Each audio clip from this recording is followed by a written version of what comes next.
How's it going, everyone? Javita here with a viewer request video. This was requested by Tom. Actually, he had like a whole slew of questions and I thought they would go perfectly with somebody else's questions. And it turns out it was all way too long. So Tom's questions are going to get chopped roughly in half, and then the other viewer is just going to have their own separate video.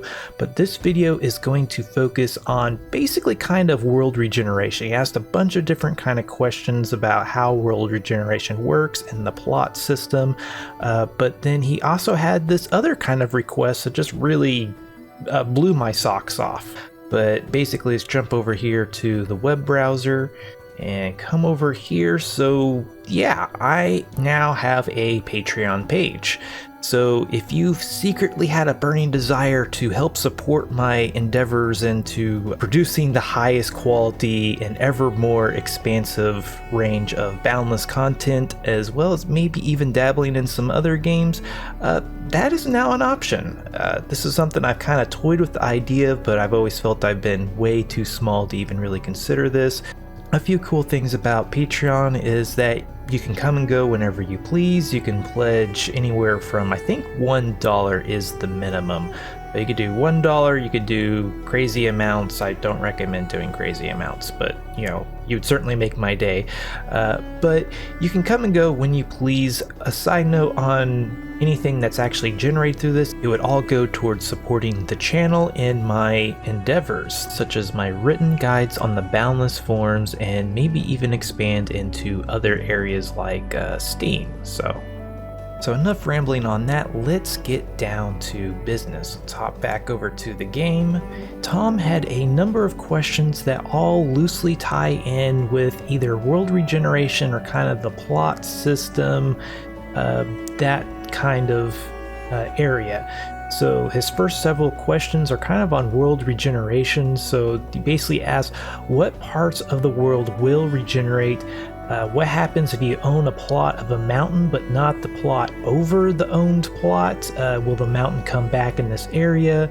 What if it's a tree, like you own the bottom part of a tree but not necessarily the top part of the tree? And also why trees don't basically degenerate, or I guess the leaves don't degenerate once you chop the tree down. He also asked a question of like, is there a simple way to chop trees? Basically, to address all the world regeneration questions, I actually want to show off a video that the devs made. So let's hop over to the web browser, and here is, what is this called? PlayStation Experience trailer. So I've already kind of jumped to the section, but I'm just going to play this short little clip here. It's pretty awesome, actually.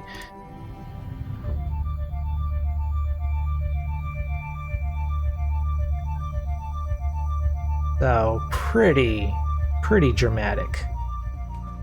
So that was pretty much it. It was just those few moments of that city just kind of coming out of nowhere.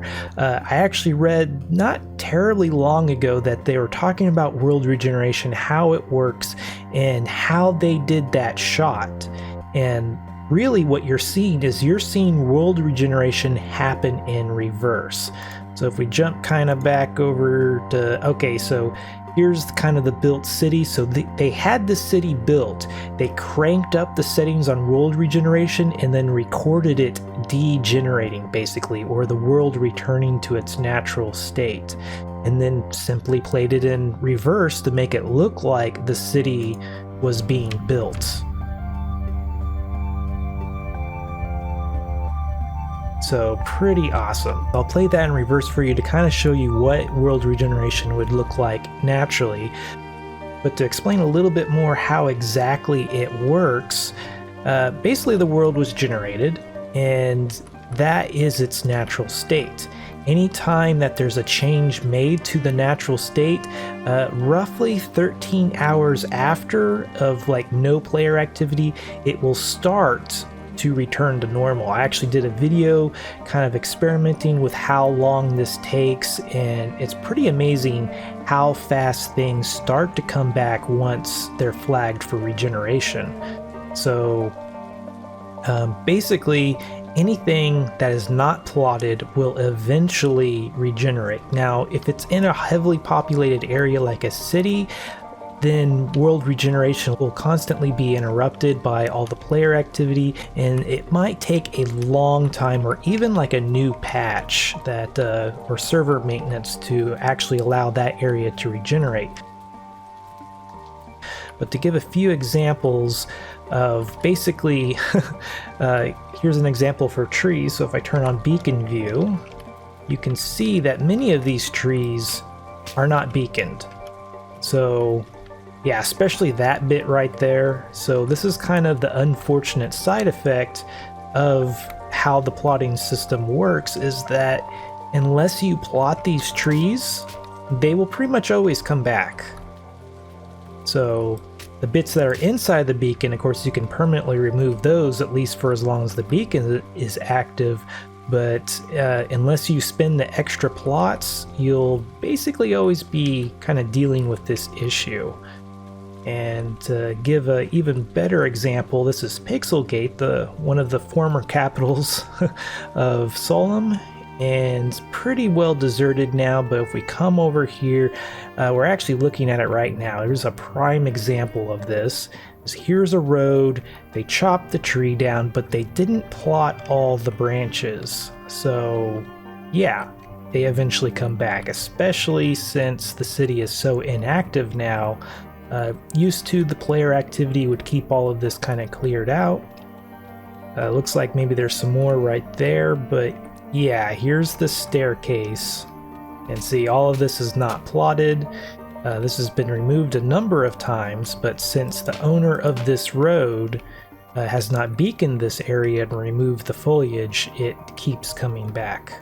So, interestingly enough, that part is beaconed, but didn't bother to get this part. So that's kind of that all in a nutshell. As far as the mountain, it's the same exact thing. So you could dig into a mountain, make a nice pretty walkway leading to your mountain dwelling or mountain cave type structure, and if you don't plot the entrance to it, it'll seal itself back up. So you could have a base kind of sealed into the core of a mountain. And of course, you or another player could possibly mine back in, but if you build walls inside your beaconed area, then you could seal off a kind of a little bubble of the mountain, and nobody could really be able to get in unless they could maybe warp in, or you had a portal set up. So yeah, kind of, it's cool that you could do things like that, but also a little bit annoying that you might have to spend a bunch of extra plots on removing trees, essentially, or dealing with floating trees. And here's another example of the unforgiving exactness of plots. It looks like they were intending to have some decoration type stuff up here, but then somebody forgot to add plots up there and it got chopped off. So yeah, which is exactly why they added beacon view, so you can easily see what's plotted and what's not plotted, and especially for new players when they're building their very first structure, to be able to easily see what is inside and what is outside their plots. Another cool feature is that anytime you're placing a block, you see this kind of green hologram that tells you not only where the block is going to be placed, but whether or not it's protected. See how it's green? That means it's in a protected area. If I put it on top of here, it turns orange to let me know that it's in an unbeaconed area. If I place it down, if you're a new player and you place a block down, it should tell you a little notification over here about unprotected areas. Since I've been playing for a while, I think they kind of eventually stopped telling you stuff like that. To talk a little bit more about trees, this has been a question that actually a lot of players have asked. I've seen mostly more on the Boundless forums, but also Tom asked the same question too, is why the leaves don't degenerate. And I did see kind of a response from the devs on this. I don't remember exactly, I didn't bother to pull it up, but the gist of it is that they already have the world regeneration system in place, and at least for the time being, they didn't want to introduce another mechanic that would kind of interact or even maybe interfere with that. Because if you have a system that's trying to regenerate the world, at the same time you have another system trying to degenerate the world, so these trees are a natural part of the world, and world regeneration will try to restore them whenever it can. However, if you chop down the base of a tree and then now you have a system trying to remove that tree, it kind of causes some issues, and it could open up a door to a lot of different potential bugs that might be kind of hard to trace down. So the impression that I get is that the devs adopt a very keep it simple, stupid type philosophy. They try to keep everything as simple as possible while still making it feature rich and potent, basically. So at least for the time being, that's just kind of how it is, and kind of the rationale behind it, and as I understand it. So just because that's my understanding does not make it right by any means, but it's kind of the impression that I'm getting. And certainly at some point they could decide to add more features like that to the world regeneration / degeneration. But as far as removing tall trees, basically grapples. Just get some grapples. It really doesn't matter what type of grapple you have, as long as you have two. So you can grapple all the way up here, and depending on the shape of the tree, you just get on top of it and pull your axe out and just start chopping. Now if you're trying to remove all of the leaves, then it's going to be a little bit harder. If you're only after the wood, then you can just start at the top and work your way down. Talk to the hand. So we are over here by 30 and Still Gaming's house. He was a streamer. Well, he is a streamer, but he hasn't streamed Boundless content for a while, and he built this amazing hand statue sculpture type thing. Pretty awesome. But anyway, over here, these are my two absolute favorite trees to chop down. So you didn't know, I'm not a huge fan of ancient wood, which just leaves lustrous and twisted. So you have these magnificent, really tall, twisted trees, very uniform. And then over here we have the lustrous trees that are very broad and, for the most part, uniform. These would certainly be a harder tree to remove, but as far as just gathering raw wood, usually I just kind of jump up here and kind of start as high as I can stand to start, and start chopping and go all the way down. These logs even go about 2 blocks into the ground, if I remember correctly, depending on how submerged they are in the ground. It looks like this one is only going down 1.